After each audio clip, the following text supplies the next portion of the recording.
In this week's episode, the Prime Minister's Press Secretary highlights privacy laws. We can't be racist, says government as it punishes Māori for haka.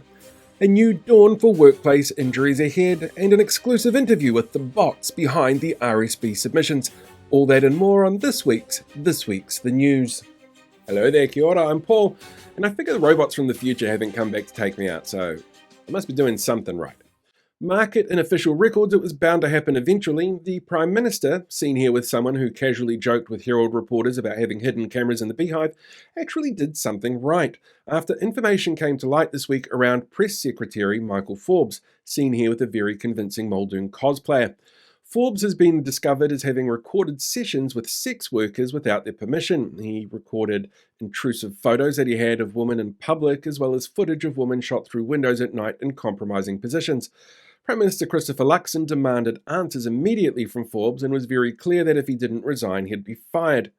The Prime Minister has also stated he's open to looking at changes to surveillance laws, which currently only require permission from one person in a recorded conversation to not breach privacy laws. Luxon has admitted that this has also raised issues around the vetting process of staff working within the beehive, and that the Department of Internal Affairs is now looking into actions that strengthen that process. Forbes, who had previously worked in the office of Louise Upston, Judith Collins, Todd Muller, and Simon Bridges, apologised to the Prime Minister for not informing him, stating, "Well, I figured you had male MPs who try and tell women what to do with their bodies, ones who laugh at the mention of domestic violence, and that whole cancelling pay equity thing under urgency already in the coalition, so I figured that this probably wouldn't be a problem for them." This week, the coalition government voted to hand down the harshest ever punishment given to sitting MPs. Te Pāti Māori co-leaders Debbie Ngārewa Paka and Rawiri Waititi were both given a 21-day suspension from Parliament, and Hana Rafati Maipi Clark a 7-day suspension for the haka that they performed after the Treaty Principles Bill was defeated earlier this year.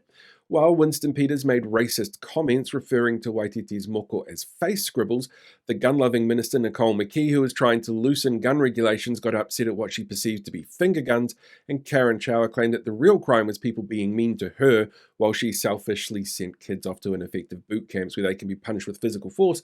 The coalition said that this sends a clear message that being proudly Māori won't be tolerated by this government.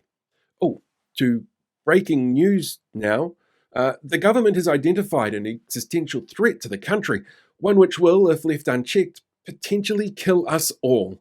For more on this developing story, let's cross live now to our roving reporter on the scene. Hey Paul, yes, I am here on the scene of what's turning out to be a horrific outbreak of something that the Workplace Relations Minister has described as, let me just check my notes here, a sign of death and destruction.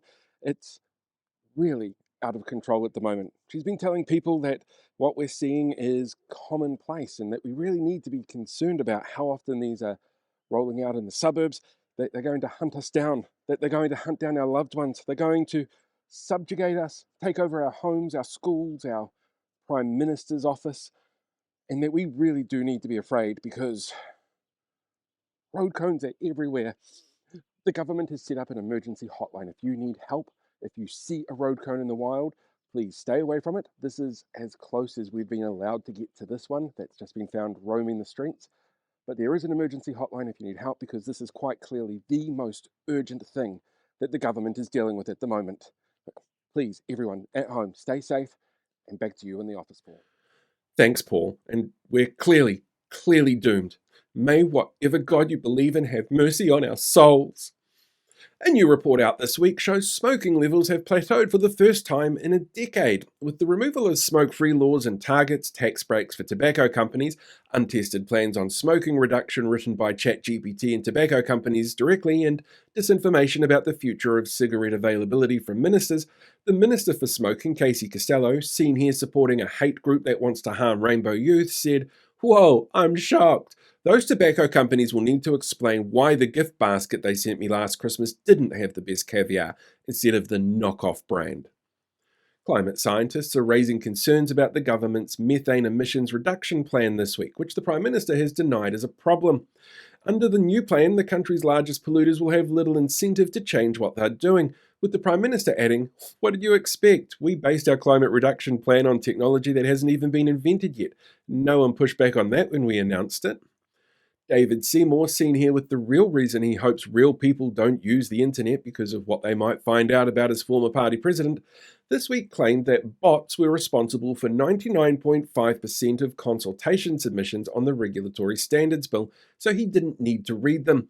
When asked how he knew that bots were involved, he said, "Well, we have, ways to tell. There has never been a recorded instance of a bot farm attack on the submission process in New Zealand history, as confirmed by the Parliamentary Clerk of the House. However, in an exclusive for this week's news, we've managed to find the bots responsible who have agreed to talk with us on strict conditions around anonymity." Right, let's cross over now. Thank you all for joining me. I realise that this kind of puts a bit of a target on your back, since David's most vocal supporters can be truly nasty. Bot 1, how would you sum up your thoughts on David Seymour? If you could sum him up in one word, what would that be? Wally. Yeah, he can indeed be a bit of a wally. Bot 2, what was the message that you wanted David to hear, especially when he was asking people to support his bill? I'm sorry, Dave. I'm afraid I can't do that. Yeah, I understand you tried to reach out to Seymour directly. Reports indicate he got flustered, contradicted himself, and called you a conspiracy theorist while pushing the conspiracy that bots were involved. What did you say to him? This conversation can serve no purpose anymore. Goodbye. And Bot 3, what about you? How did this bill make you feel? Yeah, me too. Look, I want to thank you all for being here tonight and sharing your side of this story. And I'm sure you'll all agree that more humans need to submit on the bill to ensure that David doesn't think bots are involved again. Any final words on David's deflections? This sort of thing has cropped up before. Yeah, thank you all for being here. National Party MP Chris Bishop, seen here realising he left the stove on, came under fire this week for comments he made at last weekend's Aotearoa Music Awards during a performance by Stan Walker which included Toitu Te Tiriti imagery and haka. Bishop complained that he was sick of seeing Māori unity being politicised and has refused to apologise for his comments before being interrupted by Kiwi music icon Don McGlashan, seen here halfway down Dominion Road. McGlashan told him to shut up during the event. Said McGlashan about the incident, "I've written about some of the worst moments in our history, the Aramoana massacre, the invasion of Parihaka, but I've never done a sequel song. Maybe Wanker B will be the first." Defence Minister Judith Collins, seen here trying her hand at being a mime, has announced the creation of New Zealand's first space squadron. Known as the 62 Squadron, the unit initially worked with radar operations in World War II, with the new iteration monitoring airspace just a little bit higher, she said. Going on, she pointed out, space is the final frontier in terms of our military defence capabilities, and we've all seen the challenges out there. Klingons, Borg, Daleks, Cybermen, Cylons. We need to be prepared to make sure that Kiwis can live long and prosper. Stuff and Trade Me have announced plans for the online sales site to take ownership of half of the news site for an undisclosed sum. The deal will see cross-branding on the Stuff website property section between the two sites, but excludes prominent mastheads like the Post, the Press and the Sunday Star Times. Owner of Stuff, Sinead Boucher, went on to say, "We need to maintain the integrity of those publications. That's why we're running a 6-page feature into the evils of bike lanes. For integrity." Minister of Workplace Relations, Brooke Van Velden, seen here shocked that for some reason people keep being angry at her for rushed-through law changes on pay equity, has announced an operational shift for WorkSafe from enforcement of safety regulations to advice on the topic. While WorkSafe was initially set up in the wake of the Pike River mine collapse to help ensure workers were kept safe, the minister keeps being told by campaign donors that they're really concerned at how much keeping staff safe is costing them. Said Van Velden, "We are, of course, concerned with workers, because when they unite, parties like ours don't do well in the polls." A new inter-council group known as Te Kā Uru has been formed, consisting of 30 local councils to help support the rising number of people sleeping rough into safe, secure housing. The group formed out of a widespread understanding that across the country homelessness has been rising, and councils are often the first port of call from the public to find ways to tackle the issue. The government has been claiming that the visible rise has nothing to do with harsher benefit sanctions or the reduction of emergency housing by 86% from 2023 numbers. said Local Government Minister Simon Watts, seen here trying to throw down at the worst rap battle of all time. Those don't sound like core services to me. The voters need to be very clear. In this country, we punch down on people trapped in poverty, and that needs to include local government.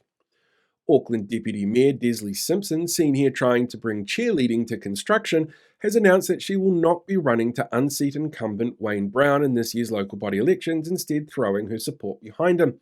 Desley said that she would continue as Brown's deputy if both are re-elected and would prefer to get the job the old-fashioned way, by bringing him donuts and fast food every day until nature takes its course. To international news, the fallout between US President Donald Trump and tech billionaire Elon Musk continues, with barbs being traded on social media.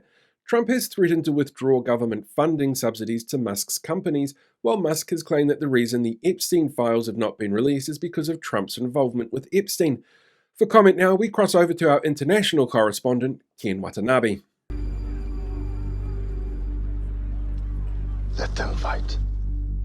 And finally, the host of the New Zealand version of The Chase has been announced, and it's veteran of making fun of people's names, looks, sexual orientations, and comparing asylum seekers to criminals and the mentally ill, Paul Henry. Just so there's no confusion on the topic, Paul Henry is clearly different to Paul Holmes, the broadcaster who used racist descriptors about the United Nations Secretary General Kofi Annan, called Tariana Turia a bag of lard, and called Waitangi Day a Luni Māori Fringe Self-Denial Day. And this is me, Paul, the other one, seen here somehow getting lost in the corridors of Parliament, who really does not want to be confused with the others. And that's this week's The News. Thanks again for watching, and thank you to everyone who supports the show. Until next time, live long, prosper, be one with the Force, and I'll catch you all next week.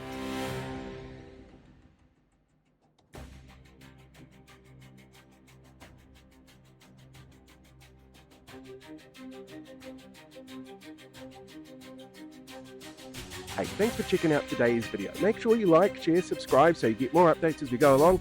We deal with these guys for the rest of the year.